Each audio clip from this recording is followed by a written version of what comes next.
Hi, in this video, I will be showing you problem number 39 of chapter 13, section 2. Evaluate the integral of secant square ti plus t times t square plus 1 the whole cube j plus t square ln t k dt. So we have to recap the idea of indefinite integral of a vector function. The integral of a vector function is integral of its component functions, provided each integral exists. So we will use that result. So if r of t is f of t, comma g of t, comma h of t with component functions, then the integral r of t dt would be integral of f of t dt I plus integral of g of t dt j plus integral of h of t dt k.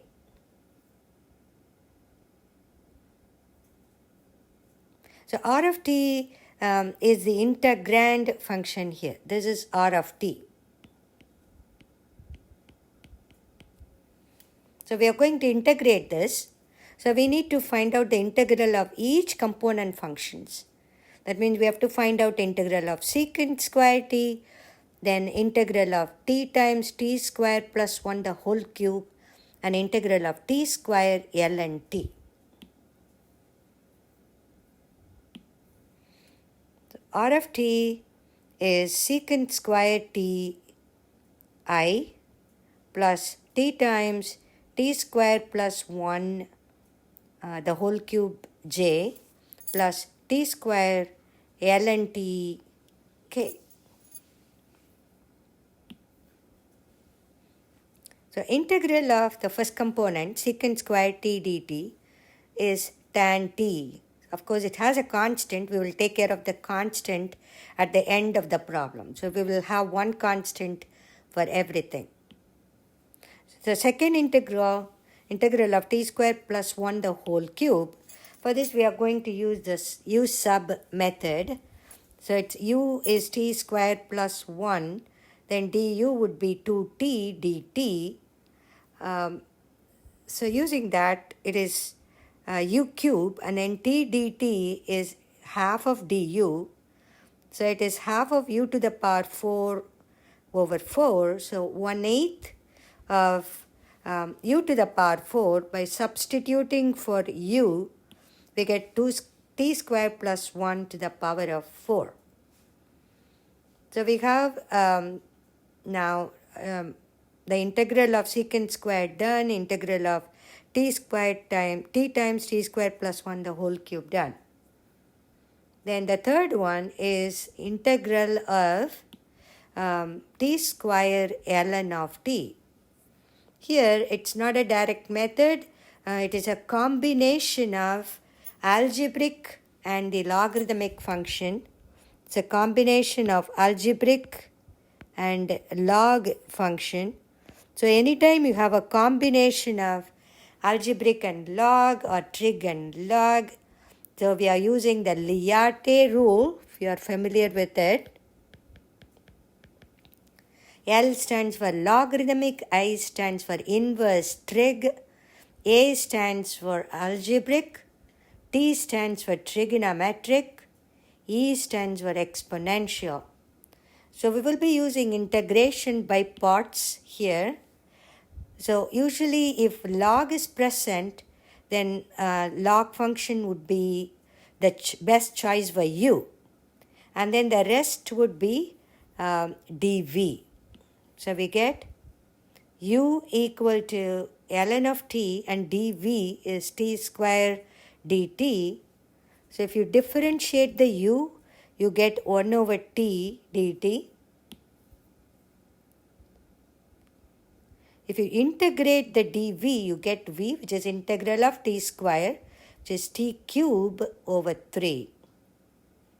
So integration by parts for this part gives us uv minus integral of v du, which would be ln t times t cube over 3,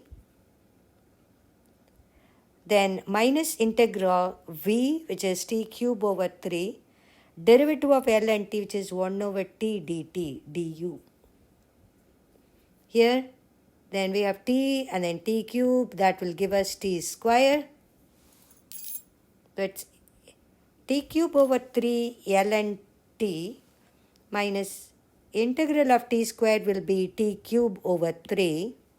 Then you have outside 1/3. So it becomes t cube over 9. That is 1/3 t cube ln t minus 1/9 t cube. So we have got the integral of each one of these expressions. Now substituting 2, 3 and 4 into the integral of r of t,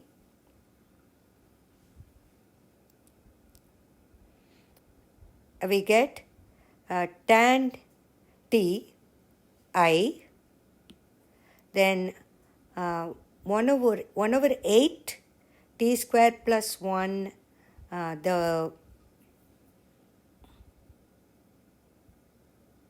t square plus 1 j plus 1/3 t cube ln t minus 1/9 of t cube.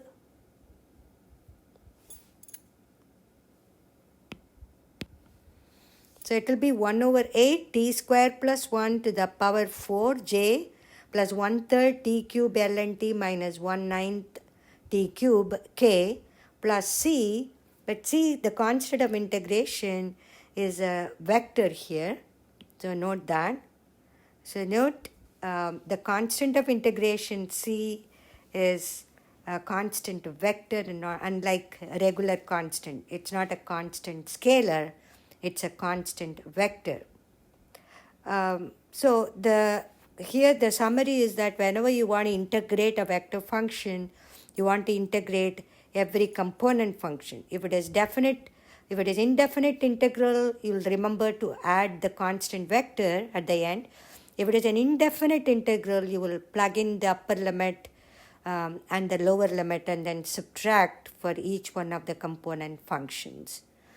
Now, hope this video helps, and also watch my next video for arc length and curvature.